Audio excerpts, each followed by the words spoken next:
Bonjour madame, monsieur, toutes nos excuses pour ce léger retard dû aux raisons purement techniques.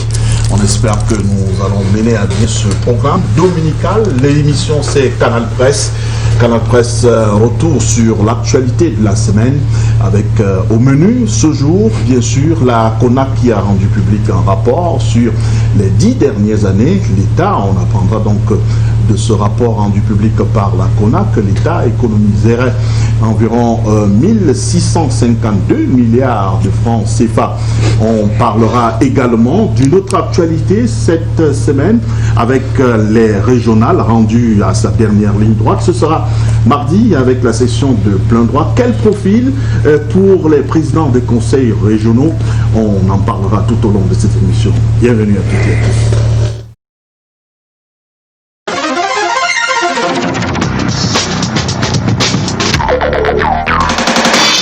Parler justement, les invités triés sur le volet nous font l'honneur de venir à cette émission. Ils sont pour le moment 4, ils arrivent au compte-gouttes. On commence par Jean-Patient Tiala. Jean-Patient, bonjour, bienvenue. Bonjour Boba, bonjour à tous les autres invités et à tous les Camerounais qui nous suivent attentivement.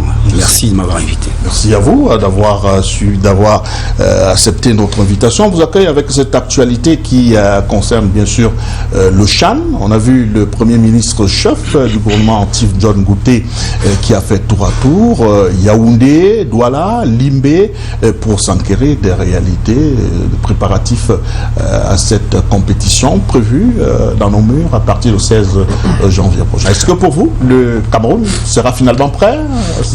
Vous savez que le Cameroun, notre pays fonctionne, on sera forcément prêt. C'est-à-dire que ce qui sera visible, c'est que nous sommes prêts. Parce que quand le Premier ministre fait une descente et fait le tour des stades et tout, c'est pour vous indiquer que la compétition aura lieu. D'ailleurs, autour des stades, j'ai remarqué que les visuels de la CAF, en accord avec le COCAN, sont déjà disponibles. Donc tous les Camerounais peuvent le voir. Donc forcément, il y aura la compétition. Et si je veux politiser le sujet, je vais dire que le régime a tout besoin que cela soit organisé. Et c'est normal. Nous avons raté 2019. 2022 arrive. Mais dans l'entre 2019-2022, il y a le Chan.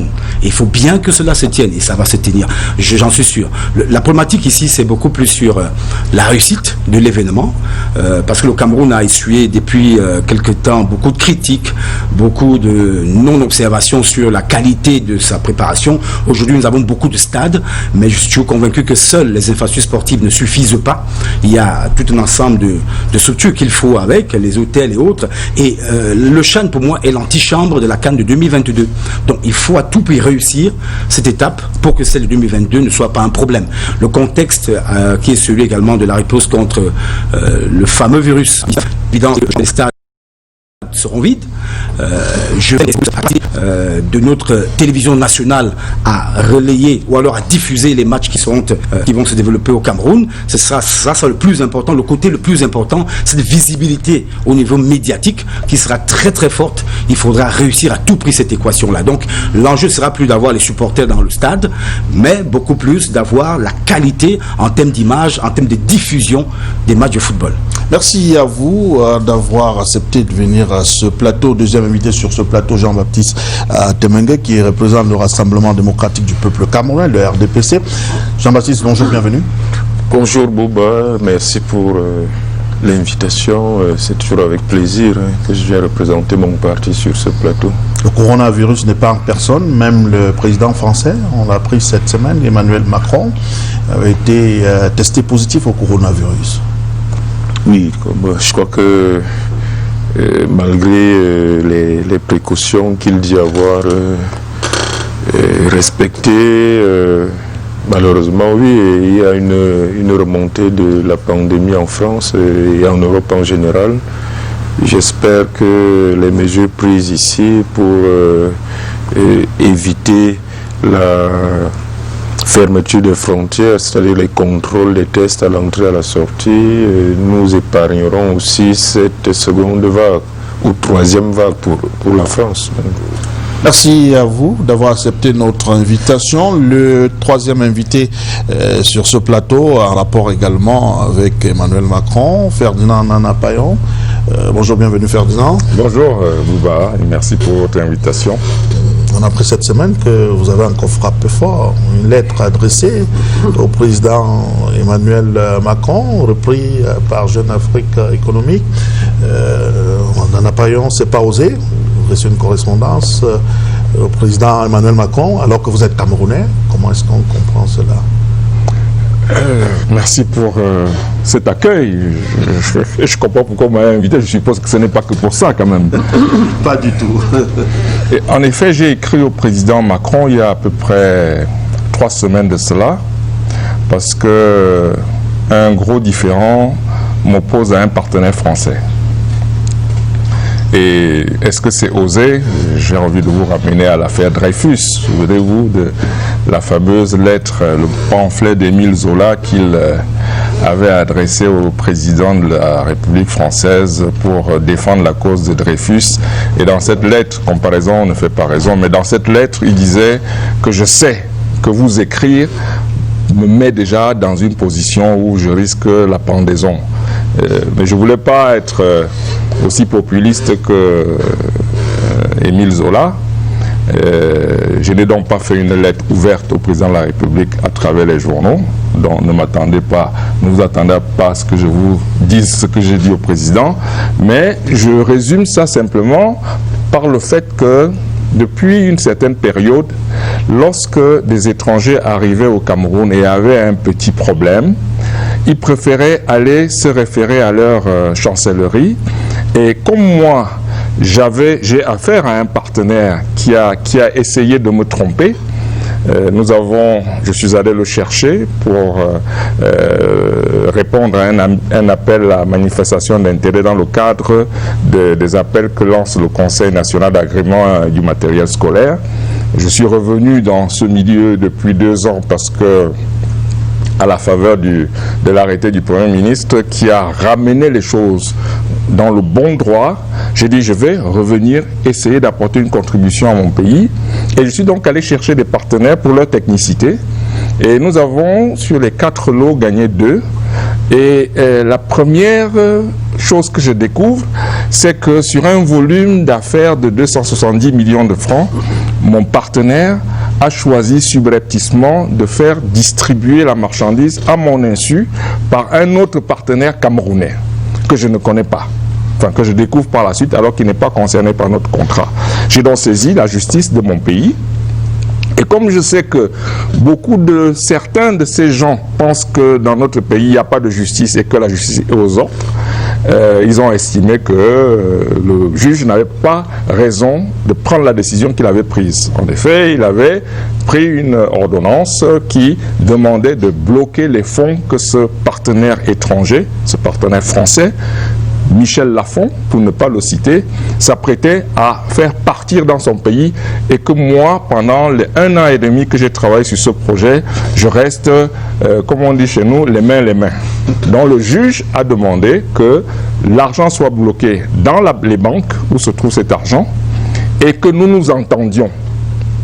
Et comme j'ai eu quelques informations qui venaient du côté de ce partenaire, on m'a conseillé d'écrire au président Macron pour appeler sa haute attention sur le fait qu'il y a une affaire qui oppose un Camerounais à un Français. Nous connaissons la place que la justice occupe dans le magistère d'Emmanuel Macron.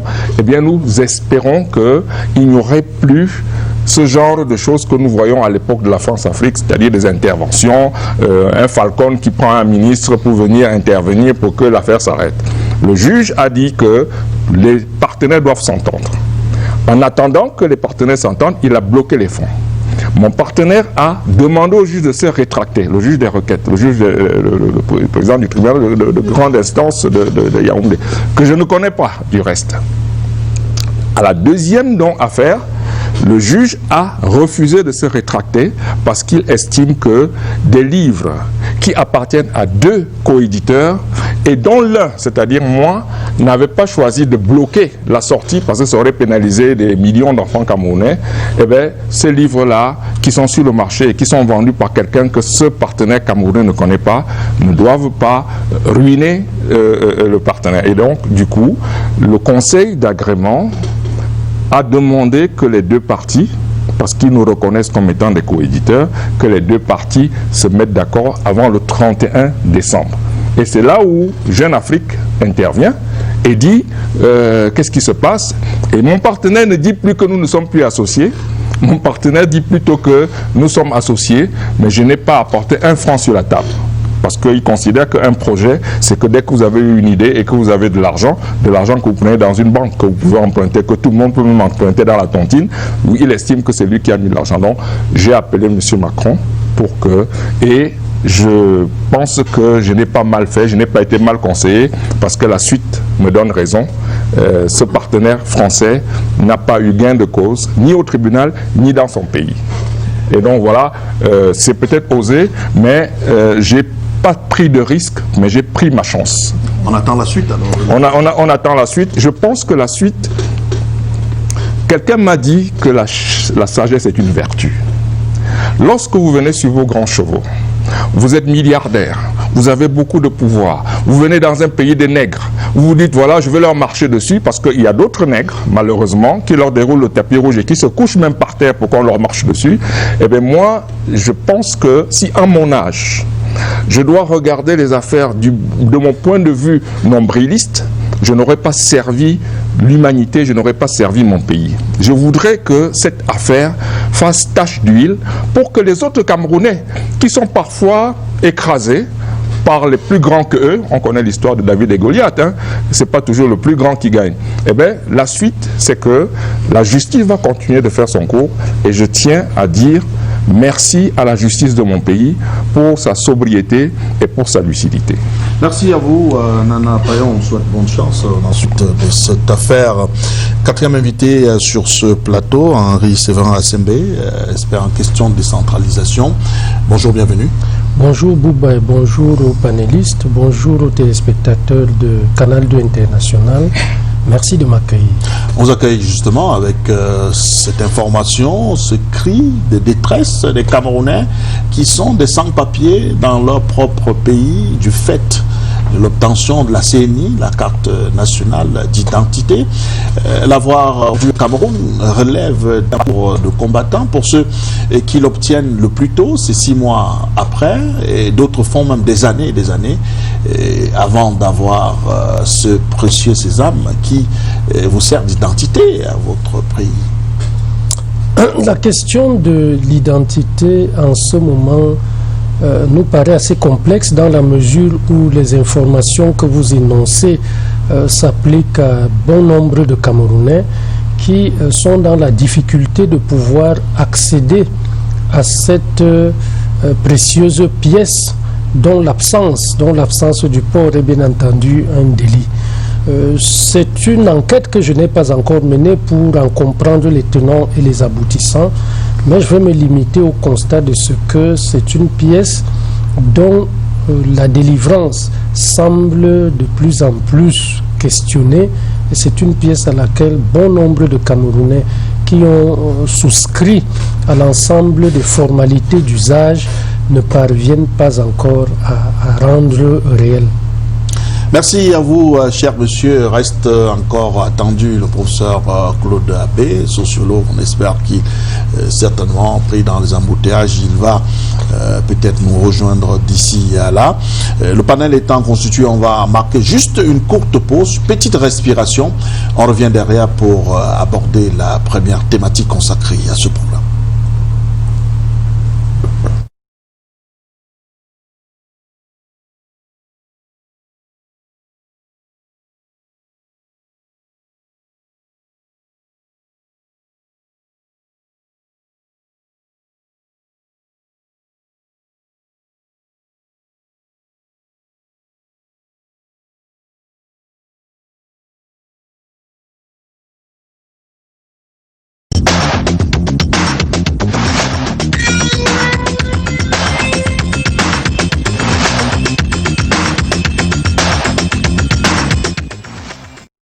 Ce plateau avec des machines, techniciens tout petit peu grippés. On espère que nous allons pouvoir aller au terme de ce programme avec quelques difficultés techniques en début de ce programme. Le réalisateur qui devra s'assurer que tout est fin prêt du côté de la technique. On démarre maintenant avec la première thématique. La session de plein droit est donc prévue pour mardi prochain. À l'issue de cette session, on connaîtra tout au moins les visages des présidents des conseils régionaux. On sait que dans l'ensemble du territoire, le RDPC qui se taille la part du lion avec 7 régions, pas de moindre sur les 10, l'UNDP qui obtient également la région de l'Adamawa, les autres régions qui sont partagées entre l'UDC, le RDPC, l'UNDP, le FSNC de Issa Tirouma Bakari, notamment dans la partie extrême nord du pays. Quels sont les profils des personnes qui sollicitent à être aux commandes de ces conseils régionaux? On en parlera tout au long de ce programme. Alors, je commence par vous, Jean-Patient Tchala. Quand on regarde un peu les profils des personnalités qui sont appelées à présider aux destinées des conseils régionaux, pour la plupart, ce ne serait pas excessif de le dire, il s'agit des has-been, où on a pris les mêmes pour recommencer. Selon vous, quand vous regardez un peu les personnes des candidats, on les connaît, hein, on ne va pas les citer nommément, mais on fait une lecture. On peut les citer si on veut. Voilà. Ils ne sont pas cachés, on peut les citer si on veut, ils sont bien connus de tout le monde. La question aussi, c'est qui les remet là? Ah ouais, c'est ça la question. Qui les remet? Vous les appelez les has-been, mais qui les remet en scène? Qui les réintroduit sur la scène? Qui insiste que ces gens demeurent sur la scène? Et quels sont les moyens que ces gens utilisent pour demeurer sur la scène et s'y agripper et ne pas vouloir partir? Est-ce qu'il y a une nécessité de renouveler ce personnel aujourd'hui? C'est des bonnes questions qu'il faut se poser. Je pense que pour le RDPC, il y a nécessité plutôt à contrôler la vie politique nationale et à contrôler le mécanisme de décentralisation. Il faut continuer à le contrôler. Avec qui est-ce qu'on va le contrôler? Avec des personnalités qu'on peut justement transformer en marionnettes, et qui sont des anciennes marionnettes qui ont existé, que vous appelez des has-been, qui en réalité vont continuer à être manipulés comme d'habitude, sous le couvert de ce qu'eux-mêmes ils appellent au RDPC la discipline du parti.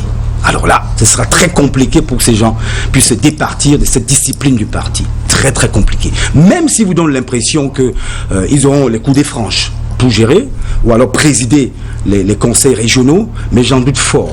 Ils seront pris dans un étau double. C'est-à-dire, vous avez le gouverneur avec le texte qui permet au gouverneur d'avoir une assise sur la gestion décentralisée, et ils auront également cette épée de Damoclès, fameuse épée de Damoclès, qui s'appelle la discipline du parti. Comment faire pour s'extirper de là et être efficace sur le plan du travail? Quelqu'un me disait il y a 2 jours que vous avez oublié les chefs traditionnels qui, selon lui, ne seraient pas imbibés de politique, mais c'est faux, archi faux. Même les chefs traditionnels qui seront là, vice-présidents ou pas, ils sont colorés politiquement, et fortement colorés politiquement, vis-à-vis toujours du même mastodonte politique qui gère son obésité, comme vous connaissez. Donc on aura beaucoup de peine à cerner un peu la différence entre l'efficacité et la compétence requise et la politique politicienne qui va avec. Donc à ce niveau, je n'attends pas grand-chose. Je voudrais plutôt m'attarder sur qu'est-ce que cela va nous apporter en réalité. Qu'est-ce que cette décentralisation va nous apporter? Qu'est-ce que les conseils régionaux vont nous apporter?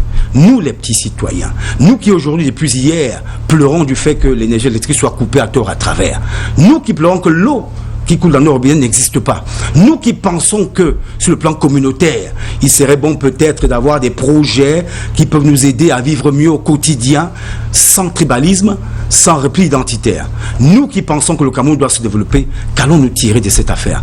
Pour le moment, je pense que ce sera le statu quo. Nous en avons au moins pour 5 ans. Le premier mandat, pour moi, ce sera le statu quo. Il n'y aura rien du tout, parce que ce sont les mêmes individus qui reviennent. Si vous avez été délégué du gouvernement pour la communauté urbaine dans une grande cité du pays, et vous revenez pour être président d'un conseil régional, et là où vous êtes parti, d'où vous êtes parti, vous avez laissé quelqu'un qui vous a succédé, qui est votre ami, dites-moi, vous pensez que ça renvoie à quoi? Ce n'est que du statu quo, c'est du saupoudrage. Les mêmes choses, les mêmes causes vont produire les mêmes effets. On n'aura que, en termes de visibilité, au moins la partie partie visible de l'iceberg, c'est qu'il y a de nouvelles institutions, il y a un nouveau fonctionnement. C'est pour ça que je disais l'autre jour encore, sur je crois votre antenne toujours, que parlant du cadastre fiscal, c'est pas pour arracher à Henri Séverin Assembé ce sur quoi il travaille, mais c'est parce que j'ai assisté évidemment à des conférences données par M. Assembé qui parlait justement de ce cadastre fiscal qui n'est pas encore mis sur pied et mis en œuvre tel qu'il le faut. Ça veut dire que sous fond, sous cap, il y a encore un gros travail qui, ma foi, est le plus important, au lieu qu'on s'attarde sur les choses périphériques qui sont de regarder les profils, parce qu'à partir des profils, rien ne changera. Ce sont les mêmes individus que vous connaissez depuis fort longtemps, comme vous l'avez dit. Donc, c'est un travail plutôt de fond qu'il faut fournir pour qu'il y ait des résultats et des compétences un peu avérées pour qu'on voit à quoi devrait nous servir la décentralisation. Alors, Jean-Baptiste Temengue, qu'est-ce qui a prévalu sur le choix des différents candidats? Est-ce qu'on a beaucoup plus mis un accent sur la discipline du parti que sur la compétence des hommes devant mener à bien ce projet sur la décentralisation? Je crois que c'est beaucoup plus la compétence, pour résumer. Parce que j'ai fait partie, en tant que maire et en tant que responsable de section, d'une commission qui a sélectionné à la base les candidats d'un département, le mien, la Meufou-Akono. Et je peux vous dire que sur la trentaine des dossiers reçus pour les 4 places, on a privilégié la compétence, le profil professionnel, l'expérience politique, c'est-à-dire les services rendus au parti, et ensuite la moralité des uns et des autres. Je crois que c'était ma première fois de participer à ce type de sélection. De mon point de vue, le RDPC a fait beaucoup d'efforts pour vraiment privilégier la compétence, beaucoup d'efforts, et les autres équilibres aussi, à la fois sociologiques, et là nous avons une ingénierie assez outillée, parce que ce soit l'équilibre du genre,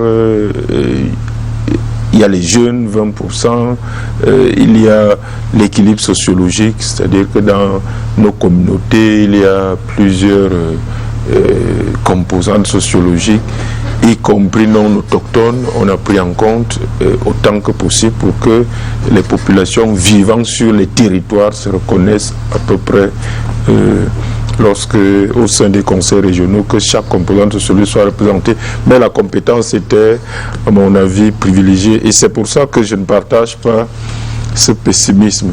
Les institutions sont une chose. Là, nous avons affaire à de nouvelles institutions qui vont compléter les communes en matière de décentralisation.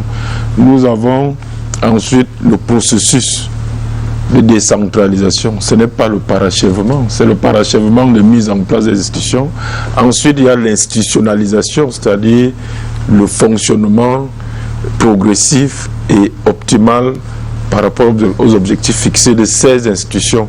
Et là, il y a à la fois l'objectif politique, la soif de renouvellement de la classe politique.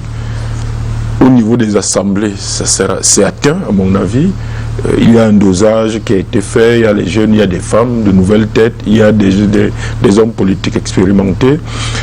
Il y a surtout le fait qu'il y a une grande demande sociale. Donc ces institutions ne doivent pas prendre 10 ans pour fonctionner de façon optimale. D'où l'utilité d'une certaine expérience pour ceux qui vont être appelés à les diriger. Je crois que avoir déjà eu à diriger une collectivité territoriale décentralisée est un atout pour que très rapidement, et nous au niveau des communes, on a besoin de conseils régionaux qui prennent leur marque, qui trouvent leur place, qui fonctionnent très rapidement pour que le processus de décentralisation s'accélère véritablement. Donc les personnalités qui seront à la tête de ces collectivités territoriales doivent avoir une certaine expérience pour cette transition, phase de transition, pour qu'elle soit rapide. Donc avoir déjà dirigé une collectivité, moi je pense que c'est un atout, avoir une expérience d'État, parce que les collectivités territoriales décentralisées, c'est l'État, les communes et les conseils régionaux sont l'État. Donc il faut une certaine expérience d'homme d'État à ce niveau, parce que la commune encore c'est plus restreint. Et cette expérience est utile contrairement à l'objectif politique de renouvellement pur et simple. Je crois qu'il faut les deux. Il y a un renouvellement au sein de l'Assemblée, parce que le conseil régional, ce n'est pas que le président, il y a l'exécutif qui est formé de 7 personnes. Il faudrait un équilibre entre personnalités expérimentées, les femmes, les jeunes. Au sein de l'exécutif, il y a l'Assemblée constituée de commissions. Là aussi, c'est du travail. Donc, dans ces commissions, on va retrouver les mêmes composantes sociologiques. Mais l'intérêt, c'est quand même que ces conseils régionaux décollent très rapidement et on a besoin, à mon avis, de personnalités capables de faire démarrer la machine très rapidement pour ne pas tituber pendant 5 ans. Pour que ça ne soit pas 5 années de perdu. Henri Assembe, quand vous regardez, vous jetez un regard sur les différents candidats qui sont appelés à présider ces conseils régionaux, connaissant les missions, les objectifs recherchés par rapport à cela. Est-ce que vous avez le sentiment qu'on pourra atteindre les objectifs visés?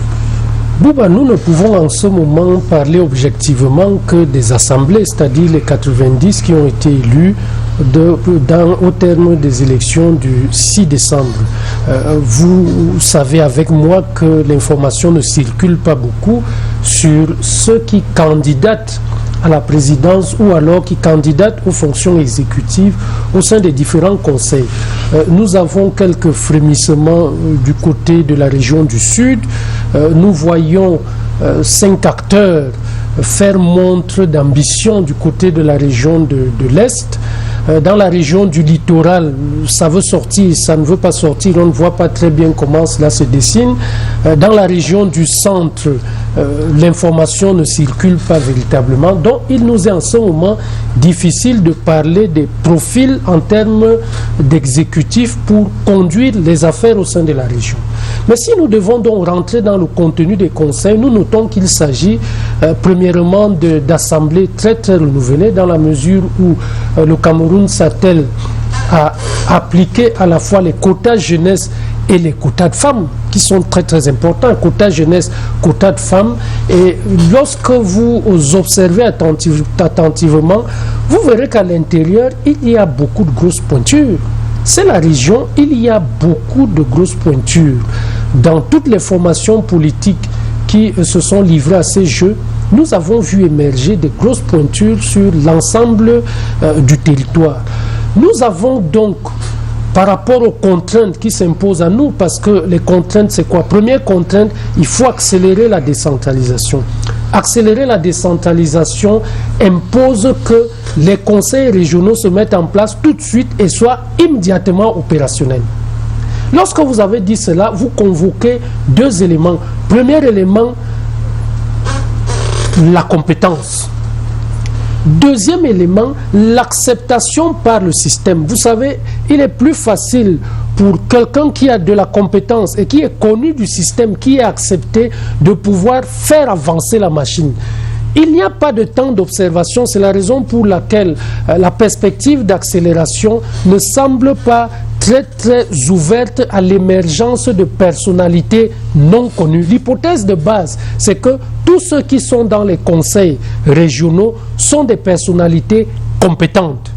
Maintenant, à l'intérieur, il y a des personnalités expérimentées, il y a des personnalités nouvelles dans la gestion des affaires publiques, il y a des personnalités qui, très en vue, qui ont une certaine influence au sein des différents appareils, que ce soit les appareils locaux ou l'appareil étatique, qui peuvent plus facilement obtenir des choses que d'autres. C'est des éléments sur lesquels les différents états-majors vont nécessairement s'appuyer pour donner du sens aux prochaines gouvernances dans le cadre de ces différents conseils régionaux. Maintenant, pour ce qui concerne le citoyen qui a le devoir de participation et qui a aussi le droit à la redevabilité, nous avons un problème. Le problème, c'est que le débat sur le projet territorial au sein des régions n'est pas lisible. il n'est pas lisible. Et pour le citoyen qui attend les bénéfices de la mise en place des régions, il y a quand même quelque chose de vide. Le citoyen se serait attendu à voir des acteurs régionaux porter des projets territoriaux susceptibles de dessiner la voie dans laquelle ces acteurs vont s'engouffrer.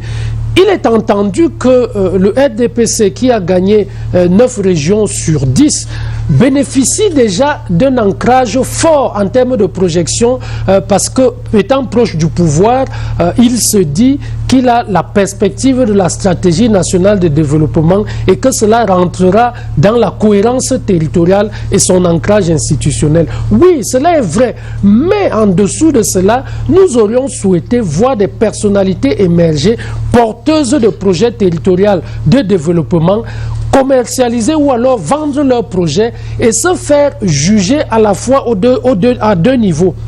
Le niveau qui est susceptible de les élire, c'est-à-dire l'Assemblée régionale, et l'autre niveau qui, lui, n'influence pas directement l'élection du 22 décembre prochain, mais qui en attend les bienfaits et qui va vivre au quotidien la mise en œuvre des différentes compétences transférées, notamment les compétences qui ont trait à l'aménagement du territoire, à l'adduction en eau potable, à la fourniture en termes d'énergie, à la promotion de l'entreprise, à la promotion de l'éducation secondaire, primaire, ainsi de suite, à tout ce qui concerne la santé que les populations attendent. Les populations ont besoin de savoir que les porteurs de projets territoriaux de développement vendent quelque chose et que ces porteurs ne seront pas des porteurs nommés parce que tel que cela se dessine, ils peuvent dans la culture populaire s'apparenter à des porteurs de projets nommés qui auront donc de la difficulté à mobiliser la participation, qui est une demande forte du Code général des collectivités territoriales décentralisées. Vous savez, lorsque vous êtes élu sur la base d'un projet, vous avez un positionnement différent de celui qui est désigné par des mécanismes qui sont toutefois légaux, qu'on ne peut pas contester. C'est des organisations partisanes, nous ne pouvons pas contester cela, mais il se posera un problème de la capacité des acteurs qui seront portés à la décision à pouvoir mobiliser la participation qui est la clé de réussite de tout le processus de décentralisation. Ferdinand Nanapayon, est-ce que ce que soulève Séverin Assembé n'est pas pertinent quand on sait que pour la plupart, on regarde sur les 10 régions, il y en a 9 qui appartiennent au RDPC, donc même si ces présidents de conseils régionaux ne sont pas nommés, ils ont fait leur preuve à travers un mécanisme sans toutefois présenter un projet à ceux qui ont eu à les voter. Est-ce que les présidents nommés ne seront pas inféodés par la politique du parti qui va forcément donner des instructions à ces différents présidents? Autrement dit, est-ce qu'ils peuvent travailler en toute sérénité, sans devoir? Ils peuvent travailler en toute sérénité. Et là, c'est une question d'individu. C'est-à-dire qu'aujourd'hui, ces présidents, ceux qui seront élus et qui seront des présidents, me semble-t-il, ont plutôt leur passé derrière eux. C'est-à-dire qu'ils ne devraient pas avoir la pression de dire est-ce que je dois être un acteur godillot ou alors je peux prendre des risques quitte à ce que dans 5 ans on ne me réalise plus. Ce que vous dites et ce que disait justement avec beaucoup de pertinence mon jeune frère Assembé, moi je l'ai vécu à l'ONEL, à l'Observatoire national des élections. Lorsque l'ONEL a été créé, j'ai été en face du président, M. Enoch Kwayep, et de Mme Achamofor, la vice-présidente. Et je leur ai dit que du point de vue de l'homme de marketing que je suis, vous avez entre les mains une instance qui s'adresse aux populations. Ces populations ont des attentes. Elles sont latentes et il y en a qui sont manifestes. Tout à l'heure, il parlait de l'eau, de l'électricité. Voilà des attentes manifestes. Mais il y en a d'autres, comme disaient les sociologues, qui sont latentes, qu'on ne lit pas, qu'on ne voit pas, mais dont on ne parle pas, mais on sent que ça existe. Quelles sont donc les tendances lourdes du marché, de la population camerounaise? Il faudrait que vos 10 membres des régions aillent faire des enquêtes, aillent discuter, démocratie participative, aillent discuter avec les populations pour savoir qu'est-ce qu'ils attendent d'un observatoire des élections. Ils sont revenus avec des éléments intéressants et ce qu'on qualifiait comme étant la caisse de résonance du RDPC, c'est-à-dire l'ONEL, n'était plus tout à fait la caisse de résonance du RDPC. Au bout d'un an, certains journaux qui sont durs, qui ont un positionnement complètement de l'opposition, ont dit mais si l'ONEL nous surprenait. Et c'est là où je rebondis sur ce que j'ai commencé à dire, c'est une question d'homme. C'est-à-dire que s'il est établi que quelques partis politiques sont en retard lorsqu'ils doivent présenter leur candidat et que le RDPC fait partie de ces partis qui sont en retard, eh bien, si vous êtes responsable et que vous savez pourquoi vous êtes là, vous devez dire que tous les partis politiques, y compris le RDPC, est en retard. C'est la même chose. Si sur le terrain, moi, patriarche, nommé parce que, ou élu parce que j'ai fait toutes mes classes dans le RDPC, je ne comprends pas que je suis là pour servir le peuple, je serai complètement à côté de la plaque et ce peuple-là va me juger. Parce que si on ne prend pas des jeunes, c'est probablement parce qu'on a besoin de gens qui ont démontré ce qu'ils étaient capables de faire et tout. Et donc je pense qu'aujourd'hui, il est important que les gens prennent des initiatives personnelles. J'écoutais il y avait un débat dans une radio, quelqu'un a pris un exemple qui date d'à peu près 15 ans. Qui concernait la CNPS. Non, ça date de plus de 20 ans, qui concernait la CNPS, et il parlait du ministre Motazé, qui était DG de la CNPS, qui venait d'être nommé, et il expliquait que ce monsieur est arrivé à la CNPS lorsque les pauvres retraités étaient chassés par les Mami Wata, et en quelques mois, il a trouvé une solution. Je pense que ce monsieur qui parlait dans cette radio était un ancien de la CNPS. Ils ont trouvé une solution. Ils ont fait voter une loi à l'Assemblée qui faisait que, pour que vous puissiez déclarer vos impôts, le 15, quand vous venez déclarer la TVA, eh bien, qu'on vous demande si vous êtes en règle avec la CNPS. Obtenir cela a permis à la CNPS de remettre du flot dans leur caisse.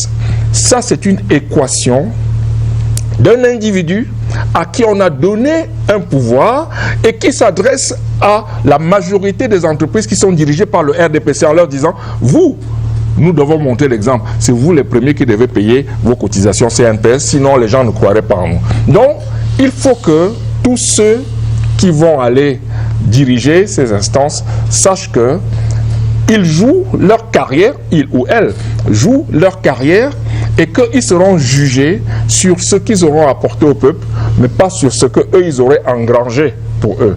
On les connaît, on ne les a pas cités, mais quand vous parlez du centre, on sait de qui il s'agit. Quand on parle du littoral, je vois qu'il y a deux grosses têtes.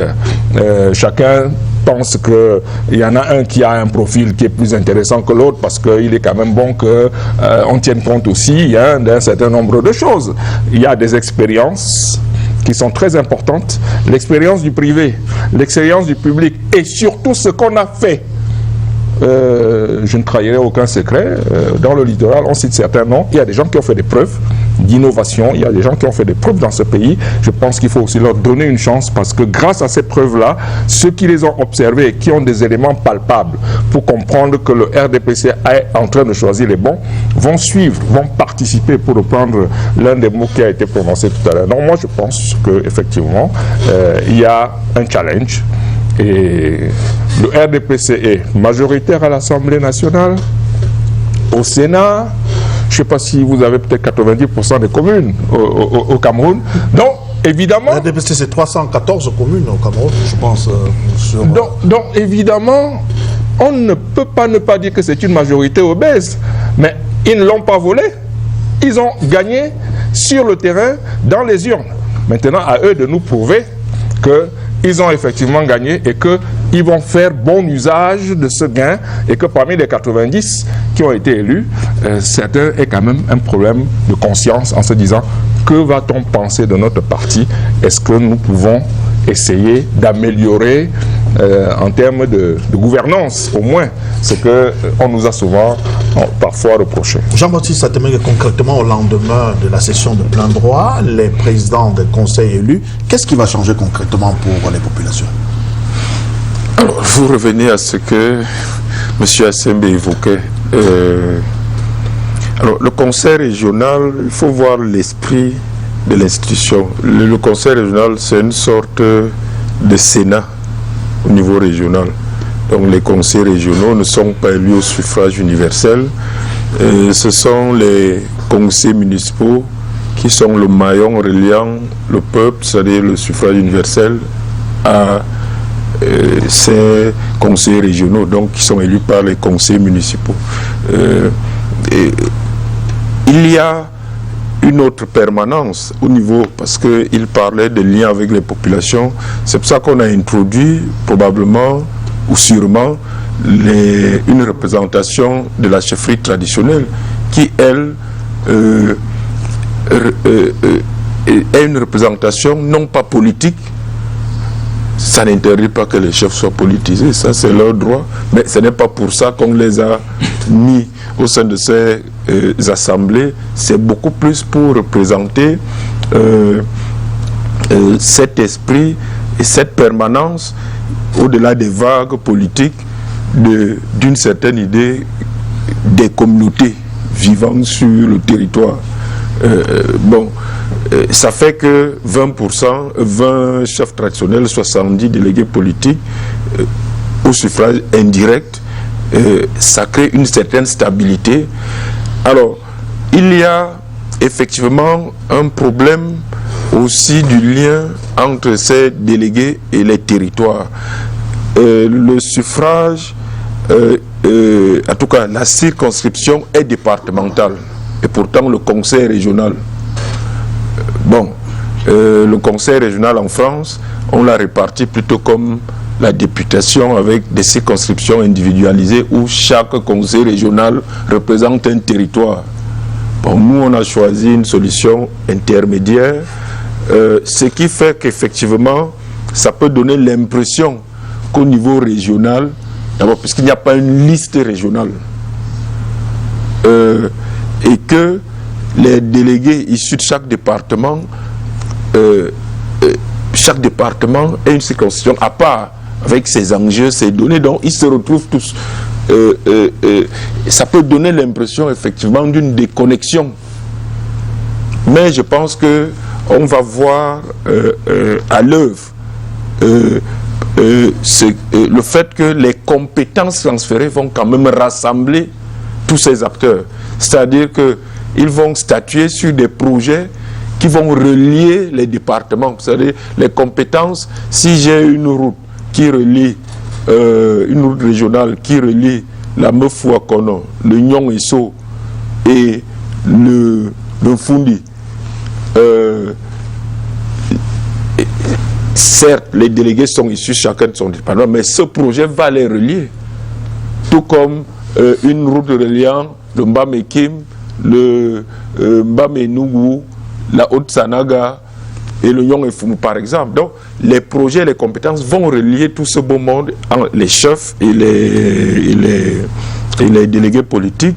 Et je crois que avec ces compétences régionales, on va retrouver quelque chose, un esprit régional. C'est le but de l'institution avec un projet régional. Le projet est issus des communautés vivant sur un territoire, parce qu'il y a toujours les deux, la territorialisation et la communauté. Je crois que par les projets, par les compétences qui vont les rassembler, il y aura des projets, c'est le but, et les chefs traditionnels là sont présents pour tempérer, pour ramener chacun, tous ces délégués au terroir régional. Je crois que Jean-Pascal ça devrait aller. concrètement, sur le fonctionnement, si on peut avoir à redire sur l'État central qui ne lâche pas du lest par rapport au fonctionnement de ces conseillers régionaux, on peut quand même aussi un peu déplorer sur la loi de finances. Quand on essaye de voir cette loi de finances, on ne ressent pas trop un peu les effets de cette décentralisation. On a comme l'impression qu'on va encore attendre 3-4 ans et pendant ce temps, dans le panier de la ménagère au quotidien, rien ne change. Oui, mais le dire donne l'impression que vous êtes un pessimiste, comme pense à M. le maire. Non, je ne suis pas un pessimiste. Tout au contraire, je crois bien en ce qui se fait, ce qui se passe dans mon pays. Je veux bien que ça aboutisse à des résultats positifs pour tout le monde, c'est-à-dire vous et moi. La question ici n'est pas d'être dans l'euphorie, juste parce qu'on a annoncé qu'il y a une procédure qui est en cours. Non. Notre posture également de relever quand même ce qui ne va pas et ce qui pourrait ne pas aller. C'est pour ça que si j'ai écouté tout le monde, je me suis rendu compte que c'est bien ce que j'ai dit. Le panier de la ménagère. À la maison, est-ce qu'on va ressentir les effets de ces batailles politiques? C'est-à-dire, mardi prochain, il y aura forcément des batailles politiques, que vous le vouliez ou non. Intra-RDPC, les désignations des présidents de ces conseils régionaux viendront parfois d'une décision qui vient de très loin. Je suis malheureusement obligé de le dire. Les gens qui constituent évidemment ces conseils régionaux, pour la plupart, même les chefs traditionnels, moi j'insiste dessus, ont une couleur politique qui ne dit pas son nom, mais en réalité on sait d'où ils viennent. Vous avez parlé de prise de risque. Ben oui, je suis d'accord. La capacité de prendre des décisions sans outrager ceux qui vous ont mis là. C'est ça le problème. C'est pour ça que j'ai parlé de la discipline du parti. Elle sera là. Elle va peser comme une forte épée de Damoclès. Inévitable cette discipline. Elle est inévitable. Le passif de ceux que vous présentez comme étant des compétents aujourd'hui n'est pas forcément un passif qui plaît aux populations. D'où le débat sur les profils. Voilà pourquoi il y a ce débat. Et d'ailleurs, c'est un débat même très intéressant parce qu'en réalité, ça peut donner un coup de fouet à ces personnalités qui doivent comprendre qu'elles ne vont pas là-bas juste pour le plaisir d'y être. C'est-à-dire que fin de carrière politique, j'ai achevé ma carrière en étant président d'une région. Bravo, j'ai réussi. Si j'ai pas pu être chef de l'État, au moins j'étais président d'une région. Beaucoup pensent comme ça, sans le dire très haut, mais le pensent tout bas. Hein? Désolé. Parce que dans les enjeux politiques et dans les ambitions politiques, on ne peut pas empêcher aux uns aux autres de voir loin. Ces gens voient loin, mais parfois sont dans un carcan qui les empêche d'aller plus que ce qu'ils estiment. La prise de risque, je suis d'accord avec ce qui a été dit sur le plateau à ce niveau. Est-ce qu'ils ont la capacité de décider sans que le gouverneur de région, qui lui-même est une personnalité ambiguë sur le plan politique, parce qu'il faut le reconnaître, les administratifs venant de la territoriale sont un peu ambigus sur le plan politique, parce que parfois on confond entre l'administratif ou administrateur, pardon, qui est purement détaché des logiques politiciennes, et celui qui en réalité doit rendre compte à un réseau politique qui existe dans le pays. Vous voyez que ce sera très compliqué. Voilà pourquoi le regard de lucidité et de froideur que nous avons n'est pas un regard de pessimisme. Non, monsieur le maire, c'est pas le pessimisme. C'est beaucoup plus l'envie que ça marche. Je fais quelques calculs, je me dis, mais dans les 5 ans qui viennent, est-ce qu'on peut vraiment réussir cette équation? Parce que j'ai cru entendre monsieur Assembe au départ, j'ai cru qu'il allait positiver jusqu'au bout. Je me suis rendu compte que lui, l'expert, il considère également qu'il y a beaucoup de couacs. Mais comment est-ce que nous allons contourner ces couacs pour que le récepteur des éléments de la décentralisation, qui est le petit citoyen, soit fier de cette formule qui arrive et qui est là depuis 1996 et qui a été évoquée en 1991, mais qui arrive et au bout, les gens continuent de souffrir. La régionalisation, elle est intéressante, oui. D'aucuns même dit de façon triviale que, ah bah oui, avec cela, chacun va rentrer chez lui. Non, mais c'est vrai, c'est des discours que je n'aime pas. Chacun rentrera chez lui. Mais chacun doit être capable dans le département d'impulser le développement. Ce serait bien, sans considération des replis identitaires. J'insiste. C'est un travail lié à la décentralisation, c'est normal qu'on se développe. Maintenant, il y aura une sorte de concurrence, peut-être pas néfaste, mais qui doit être positive. C'est-à-dire, entre les régions, on doit regarder que nous qui avions mis sur la table des mémorandas à l'époque, que cela n'existe plus parce que nous sommes responsables maintenant de notre propre développement. Que l'Est n'est pas à se plaindre, que le centre n'est pas à se plaindre, que l'extrême nord également n'est pas à se plaindre. Et il faut noter par rapport à votre question que l'État central ne va pas s'en aller. Il faut être vrai avec les citoyens. Il ne va pas s'en aller. Pas dans le sens de tuer la décentralisation, mais dans le sens où il y a quand même des projets de grande envergure qui nécessitent la présence de l'État. Et je pense que parlant des projets, ce n'est pas tous les projets qui concernent les conseils régionaux. Je pense que parlant de défense et autres, c'est bel et bien l'État central qui reste là. Donc l'État central sera présent. Le hic, c'est qu'il ne faut pas que l'État central inféode le travail des conseils régionaux. Voilà le problème, à travers les gouverneurs. C'est ça qu'il faudra refuser. Et est-ce que ceux qui seront donc à la tête, je préfère parler de ceux qui seront à la tête, oui, les conseils régionaux sont achalandés avec plusieurs types de profils, des personnalités politiques, même des personnalités civiles, c'est bien, mais est-ce que ces gens, ceux qui seront à la tête, auront la capacité, justement, de pouvoir interférer, si jamais quelque chose vient d'ailleurs, sont-ils capables de dire non? C'est là où subsiste le doute sur ces profils qui vont arriver mardi prochain. Ces profils, pour la plupart, issus du RDPC, non, j'y crois pas trop. Voilà là où se situe le pessimisme. Il faut comprendre, ce n'est pas le système ou le processus de décentralisation qui fait problème. C'est beaucoup plus les individus qui vont arriver là. Je doute qu'ils aient la capacité de s'élever, de faire mieux que ce qu'ils ont fait par le passé.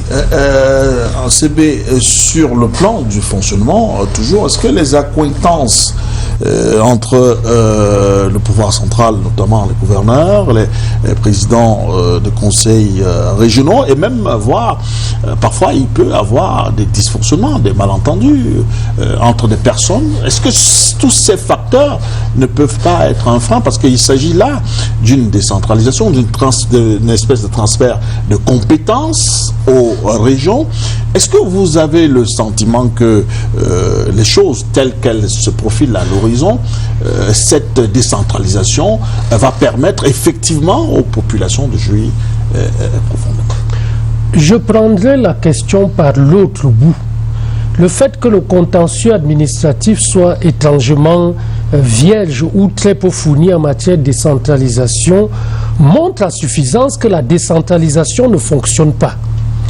Parce que le dynamisme de la décentralisation amènera un ensemble de différends dus soit à l'interprétation des règles ou des lois, soit à des ambitions plus offensives, soit à des ambitions timorées. Donc, dans une société normale, et c'est la raison pour laquelle les institutions juridictionnelles sont mises en place, dans une société normale, il est intéressant que le contentieux soit dynamique, parce que le dynamisme du contentieux rend compte du dynamisme des populations, le dynamisme des acteurs.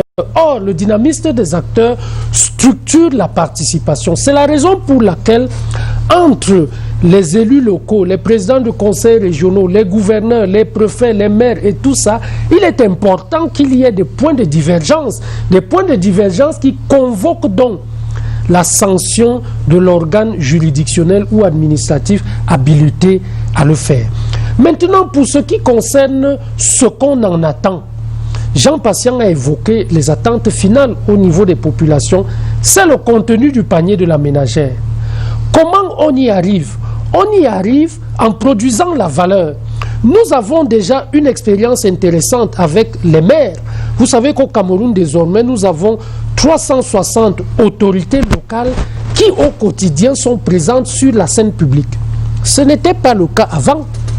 Ce n'était pas le cas avant, et cela rend compte de ce que, au plan local, il y a des autorités et des pouvoirs qui émergent, qui impactent sur la population. La qualité de l'impact, c'est autre chose. Ça peut être positif, ça peut être négatif. Maintenant, entre les pouvoirs municipaux et les pouvoirs centraux, vous voyez, sont 360. Discuter avec 360, c'est long. Et lorsque vous regardez les territoires municipaux, ils ne représentent pas, en termes de marché, quelque chose de significatif. L'avènement des régions agrège les marchés municipaux pour faire des espaces économiquement, nous allons le dire, intéressants. Moins intéressants que l'État, mais déjà intéressants. Et cela permet d'établir un pont entre ce qui se décide au plan national et ce qui va se décider au plan municipal. Les régions arrivent donc pour nous comme une opportunité importante à saisir. Et quand vous regardez le contenu au niveau des compétences transférées, vous voyez qu'il y a une révolution profonde, sourde, qui est en train de se mouvementer. Prenons seulement le secteur de l'éducation. Mais Bouba, regardez dans l'éducation, on vous dit le secondaire est basculé aux régions. Il est basculé en termes de création, en termes de fonctionnement, en termes de gestion, en termes de maintenance, en termes même de recrutement de personnel enseignant.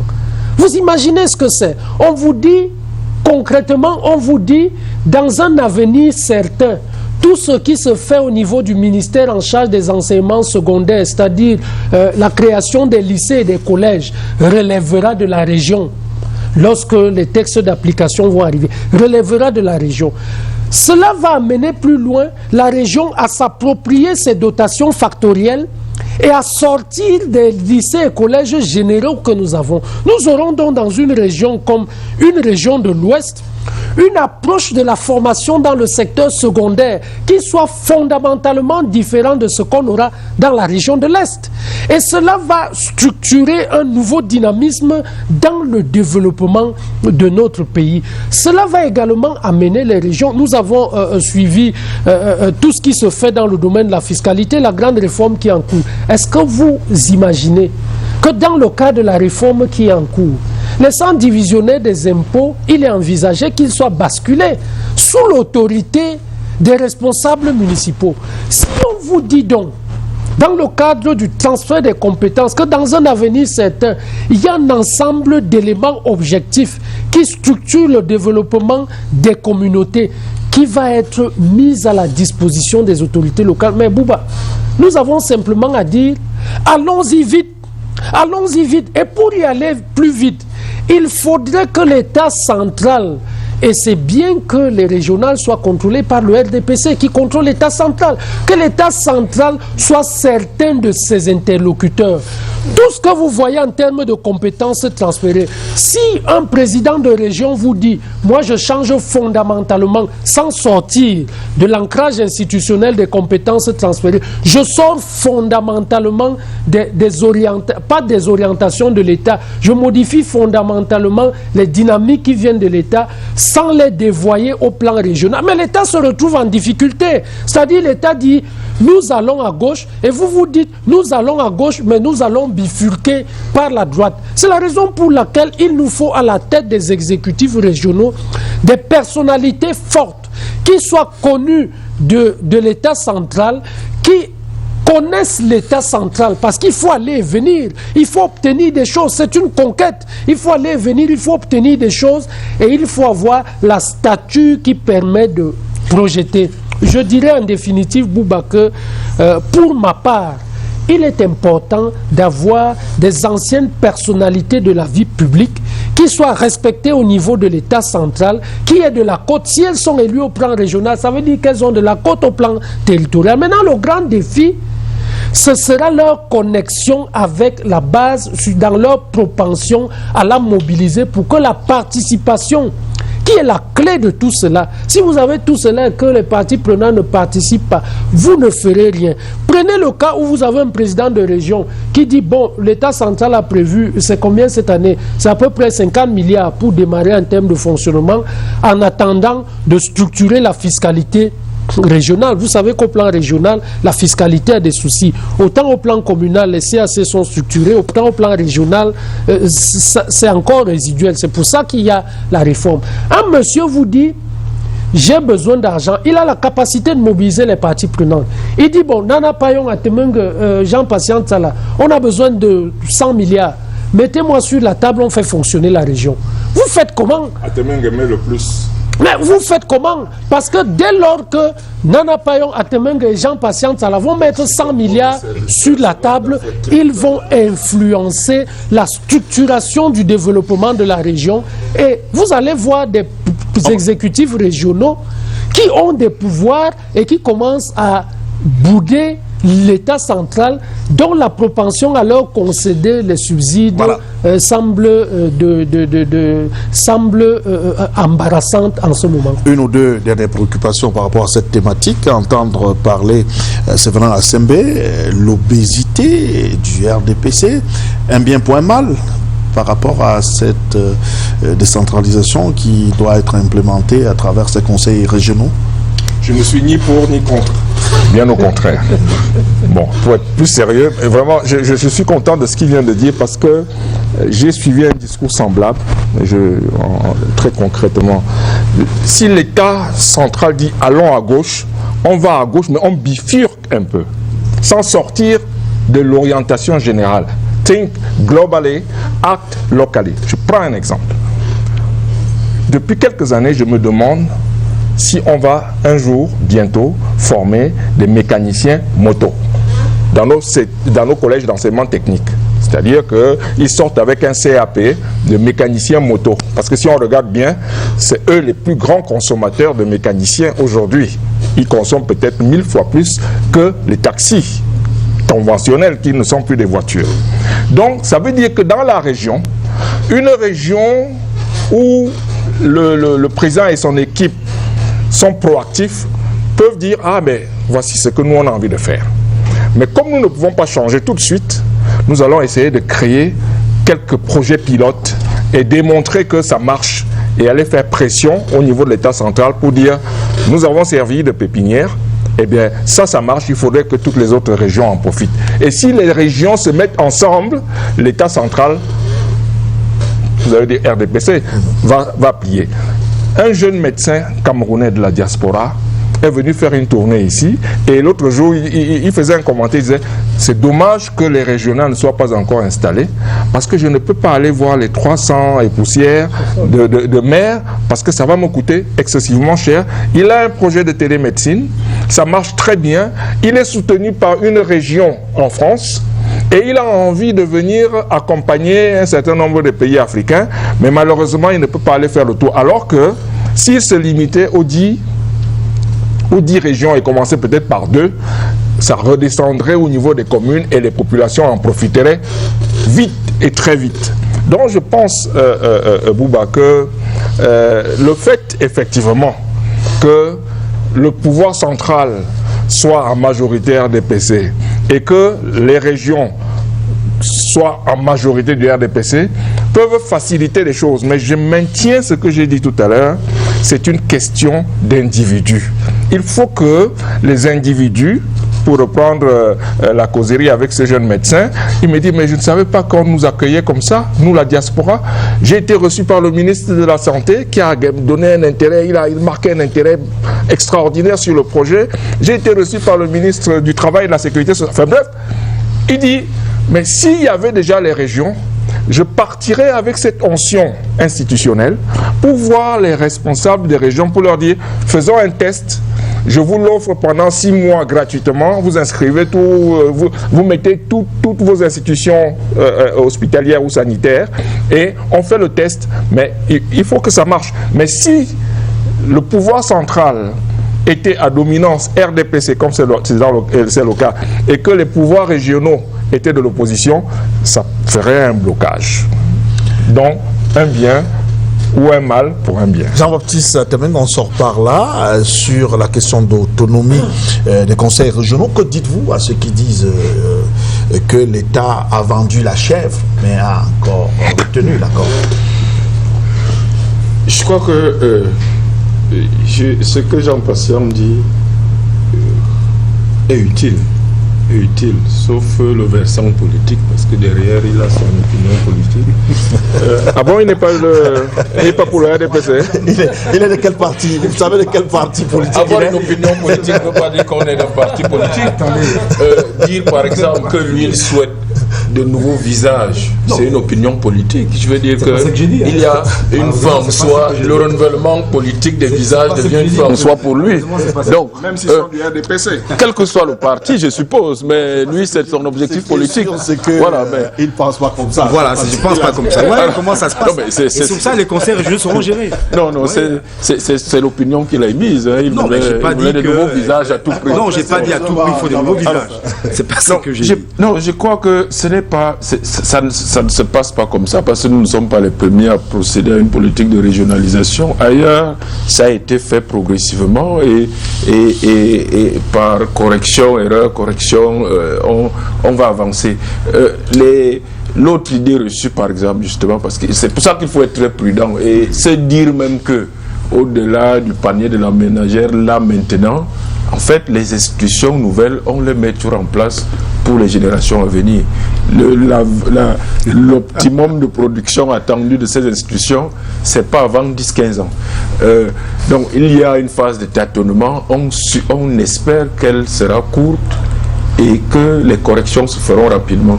Les conseils régionaux que nous avons, concepts que nous avons copiés ailleurs, si vous prenez le cas de la France, et c'est pour ça que l'idée reçue que c'est aller trop lentement au Cameroun, n'est pas vrai.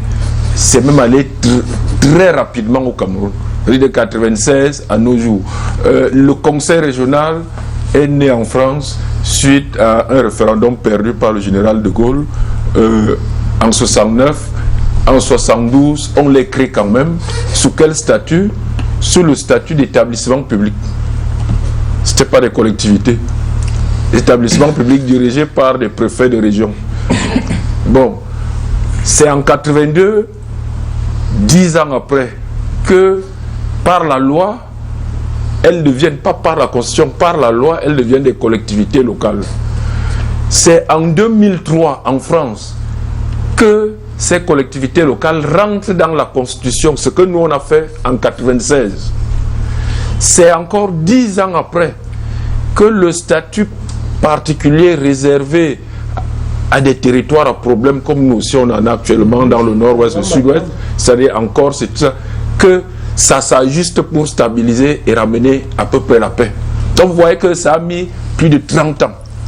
Et entre-temps, je ne veux pas parler du terrain. Le panier de la ménagère pour ramener les choses au Cameroun, c'est quoi? C'est effectivement, prenons un exemple, domaine de compétence, la santé. Il a évoqué l'éducation tout à l'heure, mais la santé, elle est capitale, c'est la base. Le ministre de la Santé, aujourd'hui, a la carte sanitaire définie par l'État. Son prédécesseur a beaucoup densifié au niveau communal les centres de santé, mais tout cela n'est pas encore efficace. Le maire que je suis, qui doit prendre en charge cette carte, j'y réfléchis et je renvoie à l'État central mes observations de l'inefficacité de cette carte. Les besoins des populations, il y a 3 jours, le nouveau directeur de l'hôpital du district de Ngoum, qui n'est pas un hôpital, parce que dans un chef de département avec une population jeune, tout ça, le nouveau directeur, il se débrouille. Il a lancé, aucun patient n'y venait plus. Le nouveau directeur lance une consultation gratuite pour renouer les populations avec leur hôpital. Bon, on s'est retrouvé jeudi avec plus de 500 patients. Vendredi, pareil, sans logistique. Ce qui montre que les gens vivent là avec des maladies, des pathologies, mais n'ont pas où aller. Il n'y a rien, pas de structure. Or, moi, le maire, à qui on dit, vous avez le stade primaire de la santé, occupez-vous de je n'ai rien. Je demande à consacrer une partie de ma dotation, même la totalité, à rénover l'hôpital source de l'arrondissement de la commune. On me dit, cet hôpital, les compétences seront d'ici là transférées à la région, vous n'avez pas de base légale. Donc nous sommes encore là en plein tâtonnement. Mais qu'est-ce que je fais? Les centres de santé intégrés des villages, est-ce que j'ai le moyen de hisser ce centre de santé, un centre de santé, au-delà de ce que l'hôpital de district a. Parce que moi, je peux le faire avec ma dotation. Je décide, bon, je convertis mon centre de santé, n'importe lequel, en un hôpital. Je mets ma dotation et je soigne les populations. Le ministre de la Santé va me dire, bon, voici le statut d'un centre de santé, voici ce qu'il peut. Moi, je ne peux pas affecter un médecin. Là, nous sommes donc dans la pratique et nous devons avancer et trouver une solution. Et la solution qui va survenir sera celle qui va satisfaire les populations. Je suis en partie d'accord avec vous sur le fait que évident, là, au niveau du domaine de la santé, au domaine de la santé, le panier sanitaire de la ménagère ne sera pas encore réglé là totalement. Et c'est aussi ça un processus. Donc quand le conseil régional va se mettre en place, je verrai quelles dispositions le conseiller régional que mes conseillers municipaux ont élus avec son exécutif vont prendre pour l'hôpital de district. On va se coordonner et je verrai donc en contrepartie ce qui relève de ma compétence, qu'est-ce que je peux faire, et s'il y a divergence politique, effectivement je pourrais bifurquer en fonction des compétences qui sont les miennes pour régler le problème. Il y a des solutions. J'irai plus loin dans d'autres domaines. La protection de l'environnement, le saccage des forêts. Moi, j'ai vu une situation inadmissible depuis que la route bitumée entre Yaoundé et Kribi est ouverte de plus en plus. Et vous voyez 100 camions de bois, vous ne savez pas d'où ça sort, vous ne savez pas. L'État central paie des fonctionnaires à réguler cela. Ils sont plutôt complices et concourent, sinon organisent eux-mêmes. Donc, et moi, qui suis en charge des intérêts de la communauté, je me pose des questions et je dis non. Qu'est-ce que je peux faire en tant que maire? Je saisis autant que possible. Donc, et ça va s'ajuster au point où nous trouverons l'équilibre. Donc, et c'est pour ça qu'il est souhaitable que le conseil régional se mette vite en place et qu'on avance ensemble pour corriger et qu'on laisse, pas pour nous-mêmes, qu'on laisse de ces institutions. Je terminerai en disant ceci, le chef de l'État était très clair. Il a dit le Cameroun nouveau. Ce Cameroun nouveau, État unitaire décentralisé, sera véritablement un Cameroun nouveau. Et vous avez dit quelque chose tout à l'heure, c'est-à-dire, je n'ai pas pu être chef de l'État, je serai peut-être président régional. C'est ce qui est souhaité. C'est-à-dire que l'État central, que ce soit en termes d'ambition politique des uns des autres, mais surtout en termes de panier la ménagère, que les gens sachent qu'ils ont en main leur destin désormais. Les gens qui luttent, qui sont prêts à faire des guerres civiles pour entrer et tout, ils sachent que ça ne se jouera plus là-bas, ça va se jouer au niveau de la commune et au niveau du conseil régional. Si beaucoup réfléchissent, comme vous l'avez dit, je ne serai plus président de la République, je ne serai pas chef d'État, ni ministre, je serai au moins conseil régional, président conseil régional, je travaillerai à ce niveau pour le Cameroun. Voilà. C'est très bien. On peut dire, et c'est le Cameroun nouveau que le chef d'État veut. Chacun aspire à une bonne carrière politique, c'est pas seulement au RDPC, un peu partout ailleurs. On sort pas. Le territoire n'a pas de parti, parce que vous n'évoquez que le RDPC. Moi, le RDPC est majoritaire, c'est pour ça que... Non, il ne faut pas trop politiser les territoires. Le problème au Cameroun, c'est que quand vous formulez une idée, ou alors un argument qui est contraire, et qui est fondé sur des faits avérés, des réalités qu'on ne peut pas nier ici, on pense que vous êtes un opposant. Vous savez, moi ça m'embête souvent parce que les plateaux sur lesquels je suis passé, à chaque fois, les gens qui sont d'un certain bord m'interpellent pour dire tu es un opposant. Je ne suis pas un opposant, je suis un journaliste et je pars sur la base des faits pour formuler des analyses. Je le dis à monsieur le maire. Donc s'il me rejoint au moins sur l'aspect de ces gens qui ont un âge déjà en politique, déjà avancé, et qui disent, si je n'ai pas pu être chef de l'État, je peux au moins être président de la région. Ce n'est pas lié à l'âge. C'est bien, je ne parle pas de l'âge biologique. J'ai bien dit de l'âge politique, je ne parle pas de l'âge biologique. Pas de confusion dans ce que je dis, je vous en prie. Hein? L'âge politique, le temps mis en politique, si je n'ai pas esté là-bas, je peux ester à gauche. Tant mieux. Mais maintenant, l'expérience, et maintenant si cette expérience peut nous être utile, vous qui parlez d'utilité, peut impacter sur la vie des citoyens, écoutez, les unes des journaux au Cameroun seront barrées, mais voilà, félicitations à tel qui travaille. Personne ne va hésiter à dire que c'est bien fait. Donc, en termes de conviction, parce que je parle de conviction professionnelle, pas politique, on va dire que j'ai une opinion, je n'ai pas demandé à ce qu'il y ait de nouveaux visages forcément à la tête de ces conseils régionaux. Je dis que nous pensons qu'il est mieux que les gens qui viennent là sortent du passif qu'on leur connaît pour maintenant implémenter quelque chose de nouveau pour qu'on puisse applaudir. C'est ça le problème. Vous savez, ce qu'on attend, c'est les résultats positifs. Monsieur Asseb a parlé de négatif, c'est possible qu'il y ait de la négativité, mais tout à l'heure, vos exemples sur la route, Yaoundé-Kribi et tous les désagréments que vous rencontrez avec ces camions, mais reconnaissez que sur le terrain, effectivement, c'est ça que je parle depuis, sur le terrain, il y a des réalités où vous allez vous casser la figure, où les présidents des régions auront de la peine à impulser quoi que ce soit pour que ça change, pour que ça marche, parce qu'il y aura toujours, j'insiste, cette discipline du parti, ces enjeux politiques de l'après-régime, qui sont une réalité également, hein, et tout ce que cela comporte, comme désordre qu'aujourd'hui la population dénonce. Donc, c'est pas une envie de faire que ça marche pas. Voilà, les 8 minutes qui restent sont à Sembe sur cette question du statut spécial. Qu'est-ce qui va changer au lendemain de la mise sur pied de ces conseils régionaux quand on sait que les régions du nord-ouest et du sud-ouest bénéficient d'un statut spécial? Le statut spécial est très symbolique compte tenu de la culture et de l'histoire de ces régions, mais il faut intégrer aussi que la région de manière générale, quand vous regardez le contenu des compétences transférées, a un statut spécial. Vous ne pouvez pas avoir l'éducation, l'économie, l'aménagement territorial, la santé et tout ce qui va à tout cela sans vous estimer heureux de disposer d'un statut spécial pour influencer la recherche du mieux-être auprès des populations.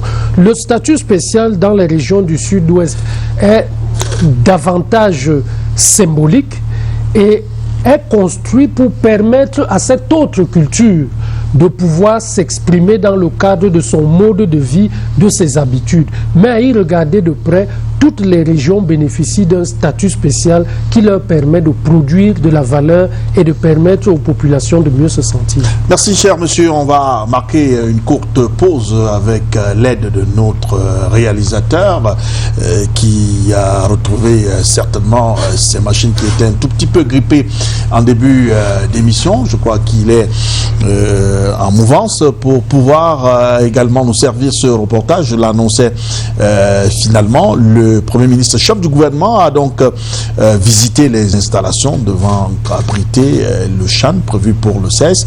Il était tour à tour du côté de Yaoundé, Douala, ensuite Limbé. Je propose de suivre ce reportage de sa visite ici du côté de Yaoundé.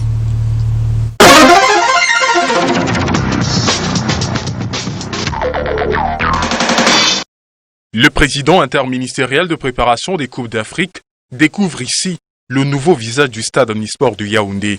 La zone presse et la salle média, équipées des écrans de contrôle, sont déjà opérationnels. Tout près de là, la pelouse et les vestiaires du stade annexe numéro 1 ont fait peau neuve. Je suis très content de ce que j'ai pu voir. Malgré quelques détails qui restent à achever. Ces détails ont été plus visibles sur les annexes A et B du stade Olembe. La seule avancée depuis la dernière visite du ministre des Sports, ici, c'est la disponibilité des panneaux d'éclairage. Le stade principal, lui, est déjà prêt. Les stades que j'ai vus sont des stades qu'on peut voir dans toute ville à travers le monde, c'est-à-dire des stades modernes, une infrastructure solide, une infrastructure que je pense sera là pendant au moins 100 ans, donc pour des générations à venir, ils n'auront plus à s'inquiéter des stades et nous pouvons avoir même la Coupe du Monde dans ce pays. Le Premier ministre, de ce pas, fait une annonce pour les passionnés du ballon rond. Je saisis cette occasion pour exhorter les Camerounais à venir au stade. Ce sera un mois de plaisir pour nous. Nous savons que nous sommes en train de sortir du Covid. Nous ne sommes pas encore sortis, mais nous sommes en train de sortir. Et c'est l'occasion pour que les Camerounais soient contents, enfin, après une année assez difficile. Après Yaoundé, Joseph Diongouté va se rendre dans les prochains jours dans la ville de Douala pour le même exercice.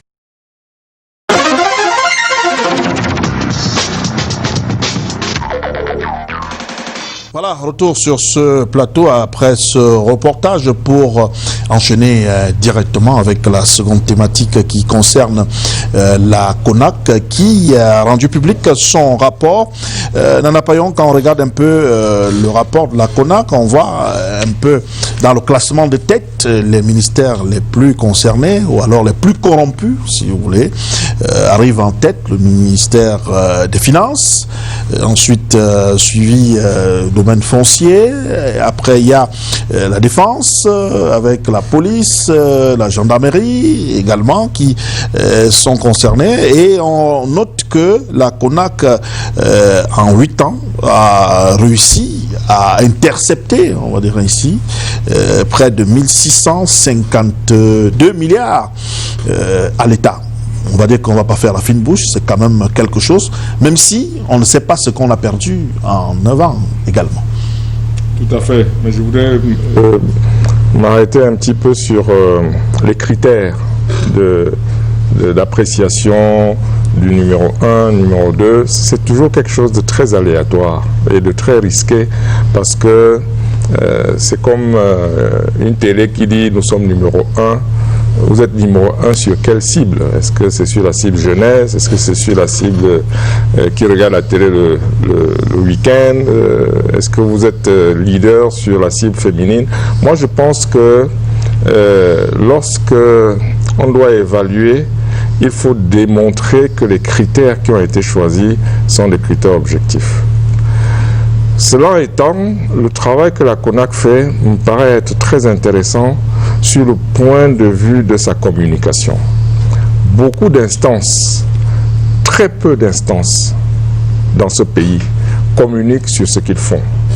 Et je pense que nous sommes à une ère où le public a besoin de comprendre et de suivre. Si la CONAC, parce que je crois savoir qu'en 10 ans ou en 8 ans, le nombre de dénonciations a été multiplié peut-être par 100 ou par 1000, je ne sais plus.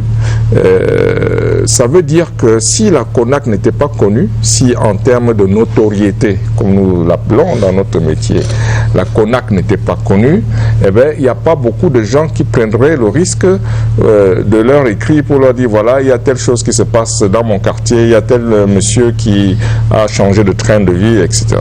Donc moi, je salue cette volonté de communiquer dès le départ. Je me souviens, celui qui pilotait la cellule de communication, c'était un certain Zachary Niman, avec tout le talent qu'on lui connaît, et beaucoup qui sont restés à la CONAC continuent de faire un côté là. Par contre, stigmatiser des corps de métier me paraît quand même un peu risqué, parce que c'est pas évident. Scientifiquement, c'est bon de le démontrer pour que ce soit indiscutable.